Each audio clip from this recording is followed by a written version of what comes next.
We're digging deeper and deeper into the main character that created all of the Power universe. But can season two outmatch season one as well as all of the other Power shows? We'll find out on this edition of Chris Aiken Presents.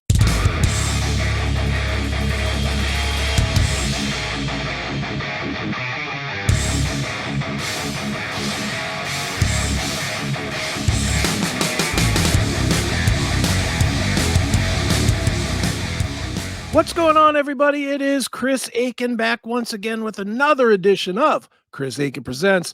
And before I do this, you know what I'm going to say. Do all the podcasty stuff. Won't you please subscribe to the channel, hit the notification bell, like the video, leave a comment, leave a 5-star review.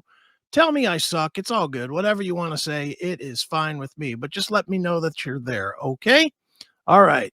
So now let's get into it. Season 2 of Raising Kanan, the show on Starz. I absolutely love this show. It is fantastic. And if you are familiar with the Power series, which is now 4 different shows, the original show Power, the first spinoff Ghost, this spinoff Raising Kanan, and the other spinoff with Tommy called Force, then you're well aware of who Kanan is. Kanan is kind of the guy that convinced or taught Ghost how to be a criminal and how to make his money and how to get away with it. And I won't get into all the backstory because there's tons of backstory to this character.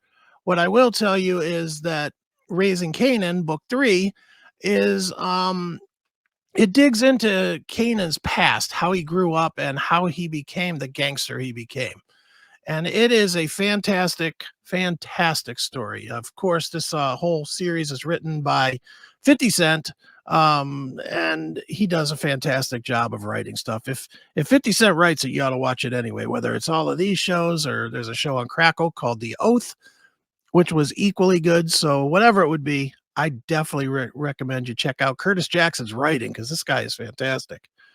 But let's get into Raising Kanan, shall we? Now, as we left season 1, Kanan shot a cop at the behest of his mom. And there's a lot of backstory to it. Again, I'm not going to get into the whole thing here. But what I'm going to tell you is that the cop that he shot, who's played by Omar Epps, is actually Kanan's father.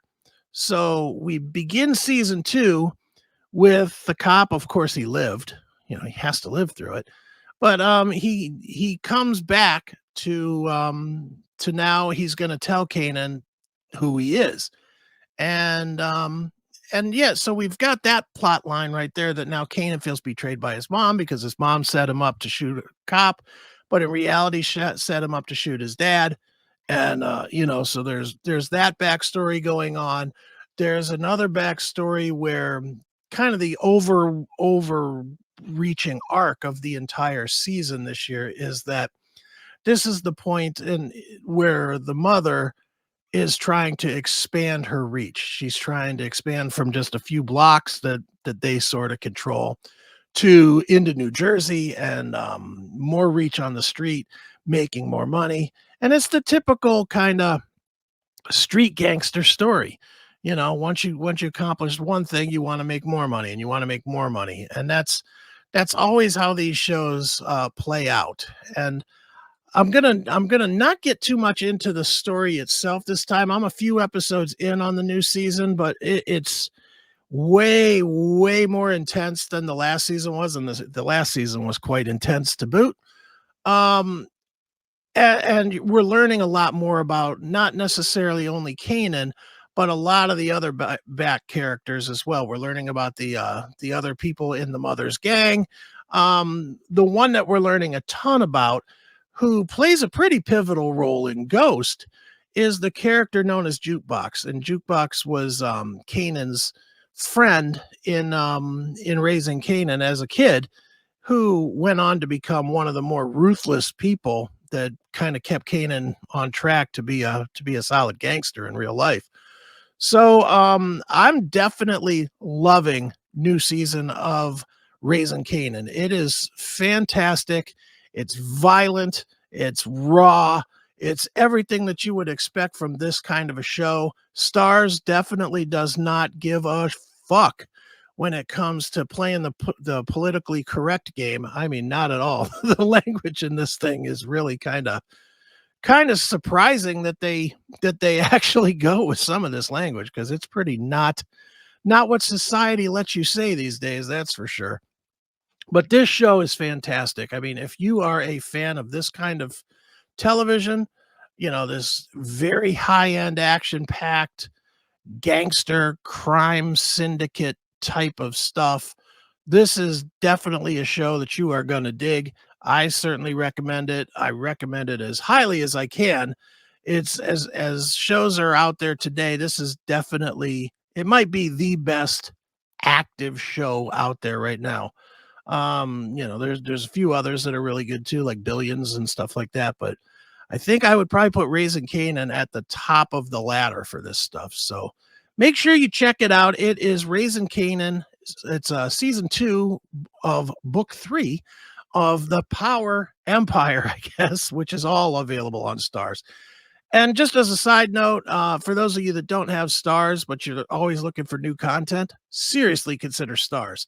They have fantastic shows on Starz, whether it's Raising Kanan or Power or Force or Ghost or Pussy Valley. Just a lot of great shows that are on Starz. And Starz is like the cheapest of all of them. Everybody else, you're paying like $100 a year, $90 a year, something like that. Starz, if you're on Facebook or whatever, you can pretty much get Starz for about $20 for 6 months. It's really pretty cheap, and it is a really, really strong value. It's a strong value all by itself just to have this show, Raising Kanan, but it's a strong value overall. So that's a little side note for this edition of Chris Akin Presents. And that is going to do it for this and that is going to do it for this edition of Chris Akin Presents. Once again, make sure you do all the podcasty stuff so that I know that you're there and so that the show grows. And until next time, I have been Chris Akin. And guess what, folks? That's right. I will be again tomorrow. See ya.